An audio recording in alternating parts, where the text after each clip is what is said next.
ऋषिवर को तो स्वागत किया ऋषि समेत ने,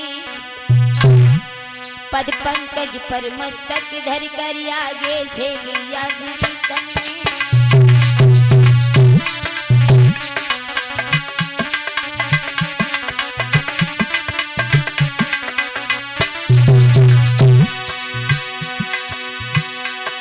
उस शांति मूर्ति के आते ही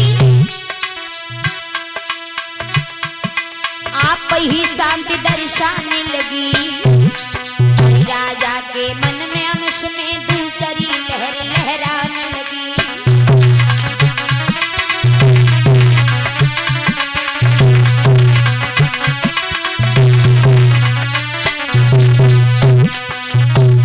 जैसे ही सुखदेव जी महाराज उस बीच में पधारे हैं, सभी लोग खड़े हो गए। सुखदेव के पिता व्यास महाराज भी खड़े हो गए।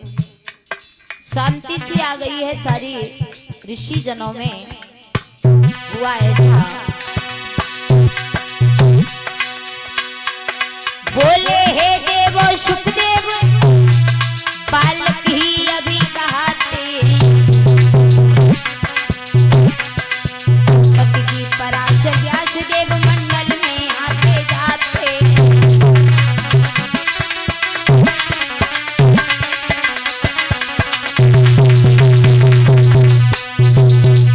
जवाब दिया है महाराज। परीक्षित ही नहीं, सब लोग खड़े थे वहां, लेकिन सुखदेव जी महाराज के पिता व्यास जी ने खड़े होकर के सुखदेव महाराज को दोनों हाथ जोड़ करके जैसे ही प्रणाम किया।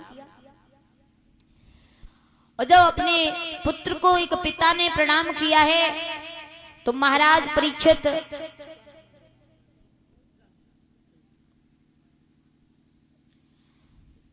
आज जैसे ही व्यास जी आए, सुखदेव जी आए, तो व्यास जी ने दोनों हाथ जोड़ करके प्रणाम किया है अपने पुत्र को। परीक्षित महाराज असमंजस में फंस गए हैं, और जब असमंजस में फंस गए तो ऋषियों ने पूछा, परीक्षित जी बात क्या है जो आप इतने शोक चिंता में फंस गए हो? तो कहा है कि मैं यहाँ पर क्या देख रहा हूँ कि भला एक पिता अपने पुत्र को खड़े होकर के प्रणाम कर रहा है, ये कहाँ की रीति है? ये तो मैंने कभी आज तक नहीं तो सुना न देखा है, लेकिन यहाँ तो मैं बिल्कुल सच सच देख रहा हूँ अपनी आंखों से। जब ये कहा तो ऋषि जन हंसने लगे हैं। और महाराज परीक्षित कहने लगे, जब भला ये मैं अन्याय देख रहा हूं कि एक पिता अपने पुत्र को खड़े होकर के प्रणाम कर रहा है। और बोले हैं महाराज परीक्षित कि गुरुजन अदब मान रखना, कि गुरुजन का अदब मान रखना, और ग्रंथों ने हमें बताया है।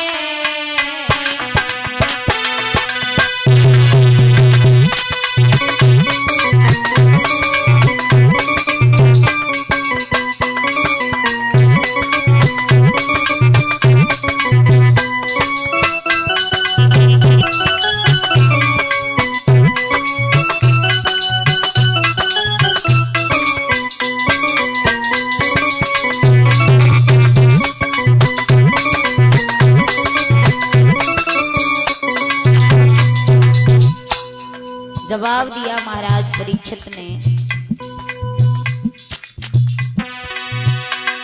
गुरुजन का अदब मान रखना, गुरुजन का अदब मान रखना,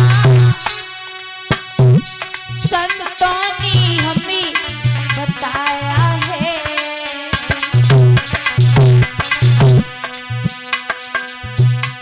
फिर क्यों इन लोगों से बड़े करी सम्मान लाल ने पाया है।